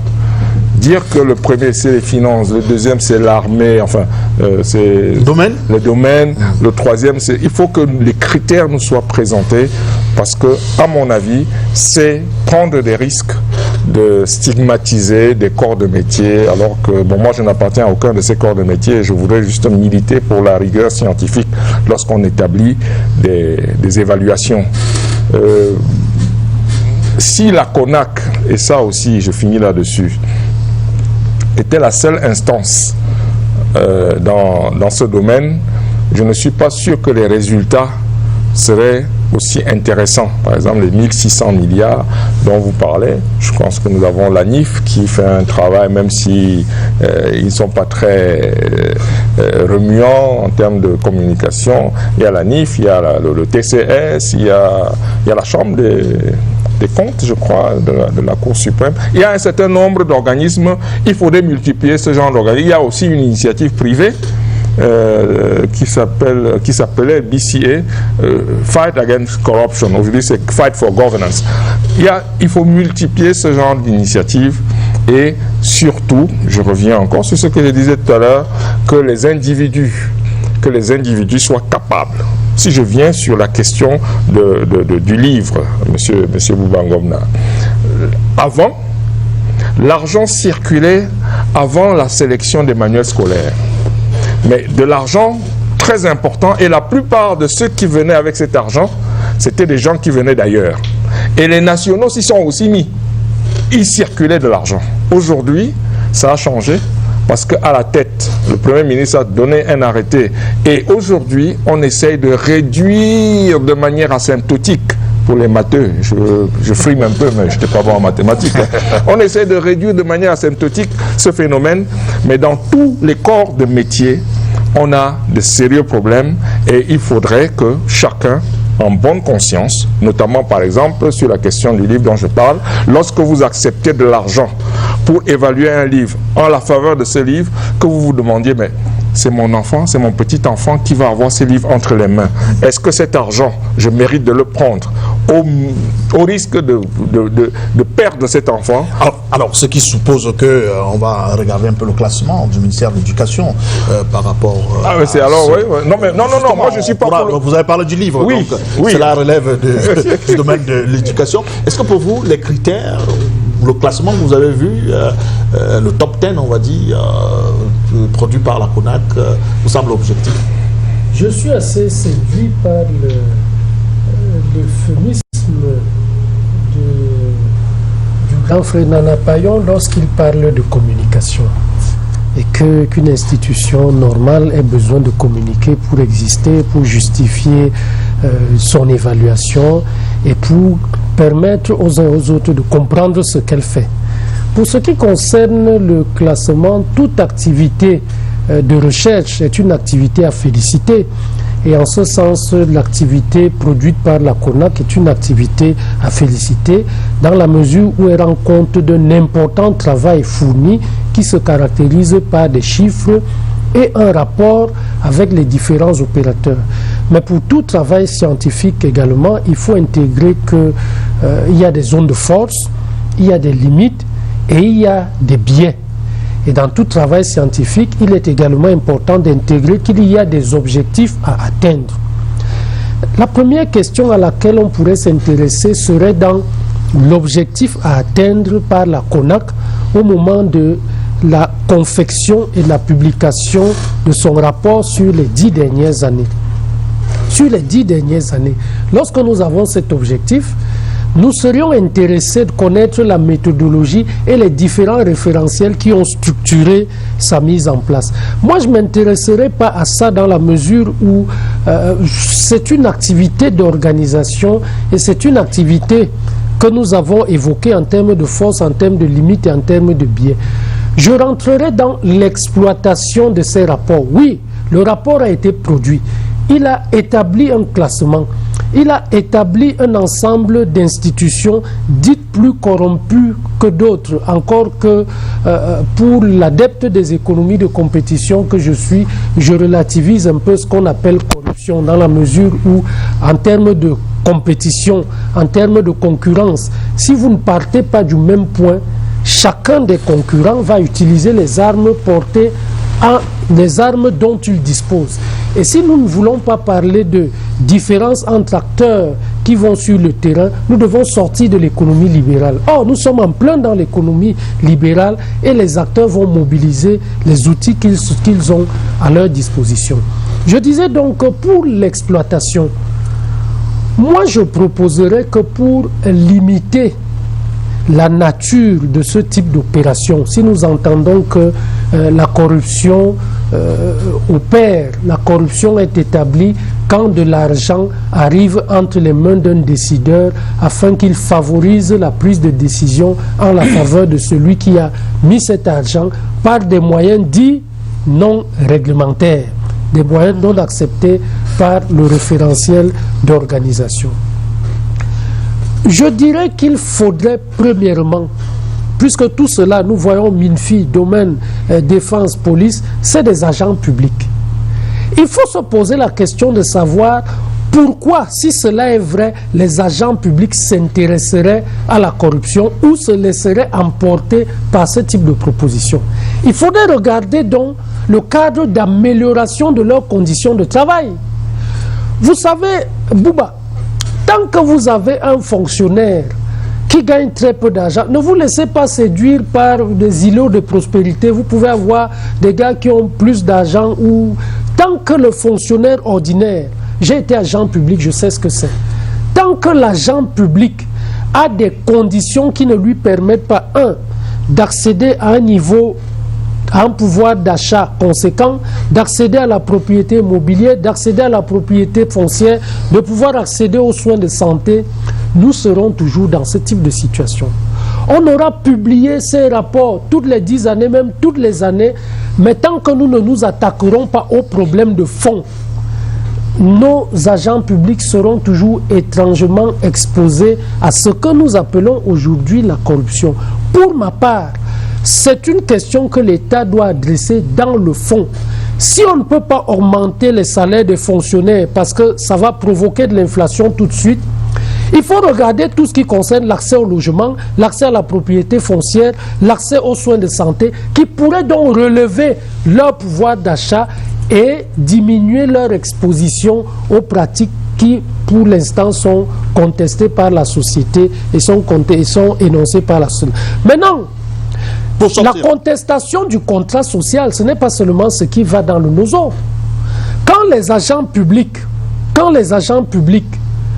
se livrent à des activités qui se trouvent en dehors de ce qui est accepté par le référentiel de la société, c'est qu'ils contestent le contrat social. Et quand un acteur significatif conteste le contrat social, deux choses à faire. Soit on les met tous à la guillotine, ce qui est une solution non envisageable, soit on discute avec eux sur ce qui ne va pas. Parce qu'il a compris que lorsqu'on conteste le contrat social, quelque chose ne va pas. Tous ces agents publics, par ces actes, manifestent la contestation qu'ils font vis-à-vis du contrat social. Il faut discuter avec eux, savoir ce que c'est, où est le problème, comment faire face à cela de telle sorte que la société aille mieux et que nous ayons de meilleurs résultats qui ne nous permettront plus d'arriver aux résultats publiés par la CONAC, même si nous, de notre point de vue, nous ne sommes pas en mesure de les assumer, étant entendu que nous ne connaissons ni les référentiels, ni les objectifs qui sous-tendent la conduite d'une telle étude. Jean-Baptiste Atemengue, la corruption est un véritable serpent de mer. Comme on le disait tantôt, difficile de l'éradiquer. Elle existe partout, en tout lieu. Mais les plus méchants disent que c'est le carburant du régime. Vous partagé ce sentiment dont elle ne saurait finir, puisqu'il faut un carburant pour que le véhicule fonctionne toujours. Vous êtes de cet avis-là? Ça ne saurait être notre carburant. Je crois que s'il y a politiquement un acteur qui paye le plus fort de la corruption, c'est bien le RDPC. Le président national est le chef de l'État. Il a intérêt à ce que l'État soit efficace. Il a intérêt à ce que l'intérêt général soit la primauté de l'action de tous les agents de l'État. Il a intérêt à ce que les populations soient satisfaites et à des outputs attendus de tous ces services de l'État. Donc l'inefficacité de l'État nous dessert en tant qu'acteur politique derrière notre président national qui est là, qui est élu au suffrage universel. Le chef de l'État n'est pas un fonctionnaire. Le chef de l'État est un élu du peuple à la tête de l'État pour mener une politique qu'il a proposée, et les agents de l'État doivent normalement suivre, exécuter sa vision. Sauf que l'appareil d'État est un appareil autonome. C'est à la fois bien en termes de conception classique d'un État, mais mieux, qui a pris conscience de l'intérêt général. Sauf que chez nous, notre État et nos agents de l'État n'ont malheureusement, et la tendance me paraît même négative, la conscience de l'intérêt général fout le camp sous plusieurs influences. Il y a la mondialisation, la libéralisation et la communication en elle-même, c'est-à-dire que le problème des salaires des agents de l'État, vous avez évoqué... Si tu permets que je t'attaque sur la question de l'intérêt général. L'intérêt général, vous savez qu'en théorie, sociale, l'intérêt général est à relativiser. Et si vous avez de manière endémique des agents qui ont la charge de l'encadrement du corps social, qui contestent par leurs actes au quotidien le contrat social, c'est-à-dire cet ensemble de conventions que nous nous sommes donnés, qui est susceptible, c'est que ces agents ne sont pas d'accord avec la définition que vous êtes en train de donner de l'intérêt général. Peut-être qu'ils ont une appropriation différente. Peut-être que chacun définit l'intérêt général suivant le prisme auquel il appartient. Peut-être qu'il regarde avec les lunettes que vous avez évoquées tantôt. Est-ce que c'est l'intérêt général du point de vue du libéralisme? Est-ce que c'est l'intérêt général du point de vue de la mondialisation? Est-ce que c'est l'intérêt général du point de vue étatique? Non, l'intérêt général. C'est des questions que nous pouvons nous poser. L'intérêt général ici n'est pas incompatible avec le capitalisme libéral. Justement, l'État, au sein de ce capitalisme libéral, a des externalités positives à produire, que ce soit dans ce domaine régalien ou même au niveau des activités économiques, puisque l'État demeure un acteur économique. Si vous prenez l'ensemble du secteur public, des entreprises publiques, pourquoi ça ne marche pas? Pourquoi ça ne marche pas? Parce qu'effectivement, les acteurs, ce n'est pas un contrat social. Ils sont salariés payés par l'État pour produire un résultat. L'État doit lui-même fonctionner comme une entreprise. Une productivité attendue de ce que l'État injecte. Sauf que... Si je prends un exemple, moi je suis maire de Goumou. Sauf que parfois ils ne sont pas abstraits. Non, ils n'ont pas à contester le contrat social. Ce n'est pas un contrat. Ils ont un contrat de travail d'abord. Il faut intégrer. Non, pas, ce n'est pas le contrat social. Ils ont un contrat de travail d'abord. Que la société est une rencontre entre les acteurs, d'une part, et une rencontre entre les acteurs et l'organisation. Et je suis d'accord avec toi. Un équilibre. Je suis d'accord avec toi. Dès lors que cet équilibre est établi, nous sommes dans une situation de droit et de devoir. Je suis d'accord avec toi. Je suis d'accord avec toi. Mais sauf que je suis d'accord avec toi, mais sauf que, et c'est là où c'est pour ça que j'évoquais la mondialisation. Vous avez parlé d'inflation tout à l'heure. Il est évident que le niveau des salaires de l'État au Cameroun, des agents de l'État au Cameroun, est adapté d'abord aux ressources de l'État qu'ils servent et au niveau de productivité par moment même est au-delà de leur productivité aujourd'hui. Donc il faut relativiser tout ça. Or, ces agents de l'État aspirent à vivre. Ces agents de l'État aspirent. Cadre de rémunération. Non, mais ces agents de l'État aspirent. Non, ce n'est pas ça. Prenons l'exemple de l'éducation nationale. Jean-Baptiste. L'enseignant qui fournit ses prestations au collège Jean Tabi, qui est l'un des meilleurs établissements du Cameroun, ou au collège Vogt, n'est pas mieux rémunéré que l'enseignant qui fournit ses prestations au lycée général de Goumou. Mais la productivité, non mais c'est de ça qu'il s'agit. Mais la productivité de celui qui travaille à Jean Tabi est 10 fois plus que. Je vais vous prendre un autre exemple. Mais je vais vous prendre un autre exemple. Non, s'il vous plaît, sur cette question. Ce n'est pas ça le problème, la rémunération. Je vais vous prendre un autre exemple. Je vous en prie, sur le cadre. Oui. Par rapport, on va avancer sur cette question parce que Jean-Pascal Tchala n'a encore rien dit sur cette problématique. Mais comme vous parlez de salaire, je veux relancer Jean-Pascal sur la question des salaires. Comment justifier que des fonctionnaires de catégorie B et même A1 au plus, qui sont parfois des inspecteurs des impôts, des inspecteurs de douane, des trésors, des inspecteurs de trésor, parce que quand on regarde le classement, c'est eux qui arrivent en tête sur le plan de la rémunération. Ils n'ont pas un salaire consistant, mais sur le plan de la vie au quotidien, ils ont même des quartiers, ils ont hérité des quartiers dans certaines villes, Denver, Washington, autres. C'est pour ça la contestation de la scientificité du classement est à relativiser. Comment est-ce qu'on comprend parce qu'il y a ceci extérieur de richesse. Oui. Attendez. Monsieur Asemba dit à un moment qu'on peut aller à gauche Et après on bifurque à droite. Moi je voudrais bifurquer un peu à droite sur le sujet, parce que j'ai lu ce 10e rapport, parce que c'est le 10e de la CONAC.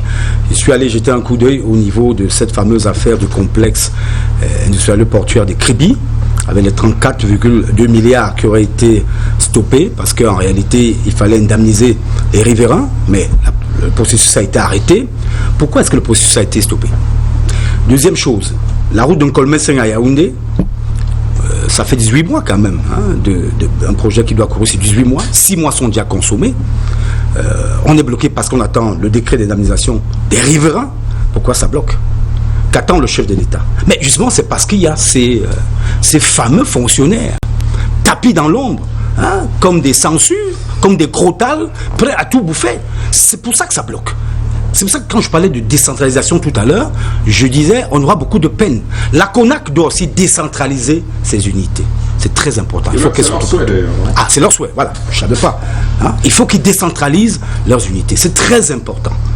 Parce que ça peut nous aider à résoudre tous ces problèmes aussi, à dénoncer et à permettre aux citoyens de dénoncer. Vous comprenez? Donc, pour revenir au salaire, je prends la région de l'Est avec la fameuse RFA, redevance forestière annuelle, où j'ai discuté avec un maire qui me disait, la RFA, nous on n'y voit que du feu, on ne comprend plus rien, c'était à 10%, c'est passé à 5%, et puis même les 5%, on ne nous les paye pas, et j'apprends également que ceux qui doivent, agents des impôts, fonctionnaires des impôts, qui doivent collecter ces éléments-là, ont droit quand même, je crois que la loi est claire à ce niveau, à 5%, chaque fois que vous collectez de l'argent, vous avez 5%. Mais comment est-ce que vous avez 5% qui n'ont rien à voir avec votre salaire, mais vous réussissez encore à voler? Comment vous faites? Vous avez 5% de plus. Je me rappelle qu'une dame aux douanes, qui gérait les douanes à une époque, nous disait, écoutez mes enfants, je ne peux pas voler, puisque annuellement j'ai 5% sur les recettes douanières du Cameroun. Comment est-ce que je peux voler? C'est la loi qui me le permet. Mais bon, attendez, nous au quartier, nous ne comprenons pas comment vous avez tous ces avantages, mais vous pillez encore. D'où le débat sur les salaires. Maintenant, les salaires, qui a le petit salaire et qui a le grand salaire? Moi, je ne vais pas rester dans les mathématiques, les arithmétiques niveau... c'est quoi? Vous avez dit quoi? B, A, tout, vraiment. Catégorie B. Ces choses-là n'intéressent pas les Camerounais. Ce qui intéresse les Camerounais, c'est de se poser la question de savoir comment ce bonhomme, excusez pas vous, je dis au quartier, comment ce bonhomme vient d'être recruté et en 6 mois, il a construit un château au quartier. Comment il fait? Il a pris l'argent où? Il a procédé comment? Mais vous connaissez tous les mécanismes de corruption qui existent dans notre administration publique. Même dans les plus petits bureaux. On fait disparaître votre dossier en attendant que vous veniez monter patte blanche. C'est une réalité. Je prends les choses de façon la plus triviale qui soit, pour qu'on se comprenne. Peut-être pas forcément pour rejoindre ce que a dit M. Hassane, mais en réalité, il n'a pas tort. Comment justifier le fait qu'aujourd'hui, les gens... Permettez que je finisse. Ouais, vous allez sur son... Mais moi, je pense que... Mais il faudra me dans ce que je veux dire. D'accord. Le point au moins le plus important, qui saute à l'œil et qui fait problème, c'est que vous ne pouvez pas être recruté lundi et mercredi, vous avez un château. Alors, l'article 66... il est où? Parce que personne n'en parle ici. L'article 66, il arrive quand? Il viendra quand? Il arrivera quand? On l'attend toujours. Le texte d'application, c'est pour quand? Voilà les vraies réalités. Sont-ils capables, ces gens dont vous parlez? Rappelez aux téléspectateurs que c'est la déclaration des biens, non? Je crois. Oui, vous l'avez déjà fait, merci. Quand cet article arrivera, comment est-ce que ces gens que vous avez cités seront? Comment vont-ils se comporter? D'ailleurs, est-ce qu'ils ont même envie que cet article soit mis en application? Est-ce que ça les concerne? Ça les concerne pas? Non, ils vont réagir comme vous. Est-ce que ça nous concerne? Non, je crois que vous parlez des... Non, je ne parle pas des régions. Je pose la question sur les salaires, les fonctionnaires. Ça ne concerne pas forcément. Mais il n'y a pas besoin de ça pour les contrôleurs. S'il vous plaît. Pour les contrôleurs. Non, je voudrais terminer, si je peux, avec le volet de la comptabilité. La redevabilité. Je crois qu'Henri en a fait cas ici. Il faudra vraiment qu'on insiste sur la redevabilité. Que les gens apprennent à rendre compte, à se justifier. Mais qu'est-ce qui va les amener à se justifier? La NIF, la CONAC, le TCS, la Cour suprême, ces acteurs qui travaillent ensemble, d'autres qui sont visibles et d'autres un peu plus. Il faut que le mécanisme, et même le contrôle supérieur de l'État, que ces mécanismes soient plus pointus que jamais. Tant qu'il reste encore dans ces petites chaussettes, dans une logique où on a peur de tel, il y a des dossiers qui chôment là-bas, des dossiers, des personnalités qui chôment au TCS. On dit il est passé au TCS, on l'a vu lundi, puis on l'a revu vendredi, et puis basta, ça fait 5 ans aujourd'hui.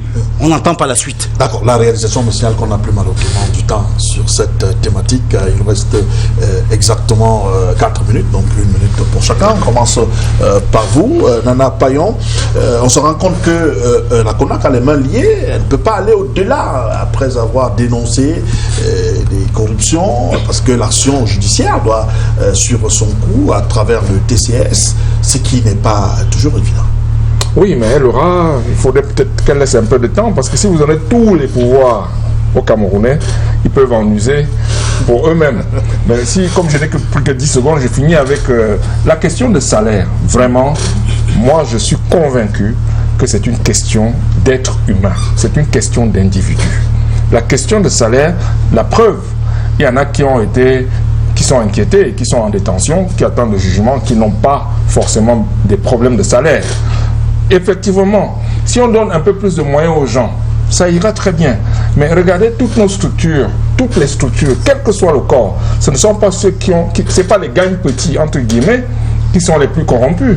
Ce n'est pas parce qu'ils ont des problèmes. Moi, je pense, franchement, que vous soyez un homme d'affaires, que vous soyez un haut fonctionnaire, quel que soit ce que vous faites, si votre conscience, lorsque vous vous regardez dans la glace le matin, lorsque vous vous regardez et que vous oubliez que c'est vous qui êtes dans la glace, et vous dites, est-ce que ce machin mérite de sortir et de se pavaner dans la rue et de parler fort à d'autres Camerounais?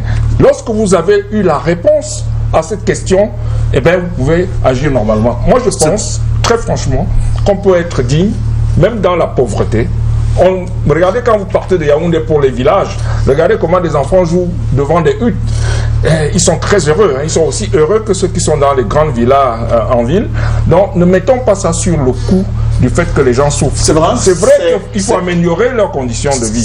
Mais il faut que nous revoyions, que nous fassions chacun notre aggiornamento et qu'on voit si vraiment nous sommes dignes de ce que le pays nous a confié. C'est bien de savoir ce qu'on a récupéré, c'est aussi important de savoir ce qu'on a perdu aussi, parce qu'on se serait attendu pour rester scientifique. C'est bien d'avoir les chiffres. Les chiffres permettent de convoquer l'après les chiffres. Qu'est-ce qu'ils signifient? Quelles sont les suggestions à faire? Quelles sont les mesures à prendre? Comment est-ce que la société se reprojette quand on a terminé de publier les chiffres? Globalement, c'est ce que je suggère à la CONAC et à l'ensemble du corps social, de telle sorte que la corruption, qui est un phénomène non accepté dans le cadre des référentiels de l'État, soit éradiquée et nous permettre d'accéder à un meilleur état. L'action judiciaire doit également poursuivre son cours pour dissuader. Bon, oui, il faut cette dissuasion, mais il faut surtout des réformes. Il faut des réformes pragmatiques. Et je suis d'accord qu'il faut faire avec la société, trouver un compromis. Il a parlé de l'article 66. Il est évident. Bon, il y a des outils actuellement qui peuvent déjà permettre de contrôler. L'article 66 seul ne suffit pas. Vous voulez être un co-présentateur, monsieur? Mais ne vous inquiétez pas, je ne vais pas partager votre salaire, je ne vais pas vous embêter. Mais parce que la réalité est que les gens se payent. Donc la corruption permet aux gens de se payer et donc de créer même des inégalités entre ceux qui sont en position de payage et ceux qui ne le sont pas. Et aussi de rendre l'État informel et inefficace. Donc je crois que pour plus d'efficacité, il faut des réformes parce que il ne suffit pas de dénoncer, de donner des chiffres, ça ne règle pas le problème. Il faut des réformes qui diminuent l'économie des péages et la perversion de l'État dans tous ces services qui sont cités par la CONAC. Mais c'est déjà un bon travail de le dire, de le savoir, parce que ne pas le dire, c'est une autre politique de l'autruche. Et je crois qu'il vaut mieux le dire pour éviter de mener une politique d'autruche et réfléchir pour mener des réformes. Retenons qu'il faut revoir notre logiciel mental, aussi moral et psychologique, c'est très important. Et retenons également que le président de la République valide ce rapport avant qu'il soit publié. Merci, cher monsieur. C'est lui qui a créé la CONAC. Terminé. Et c'est une bonne chose qu'il l'ait fait. Merci, Jean-Baptiste Temegues. C'est terminé. La rediffusion, la toute première de ce programme, ce sera ce soir quand il sera à 23h. La seconde lundi, 23h30. Juste derrière moi, c'est le président Chop Chop de la République Djambolès qui va donc prendre le contrôle. Madame, Monsieur, il me reste qu'à vous souhaiter de passer une excellente journée à regarder les programmes de Canal 2 International d'ici à là. Gardez le sourire. Bien le bonjour.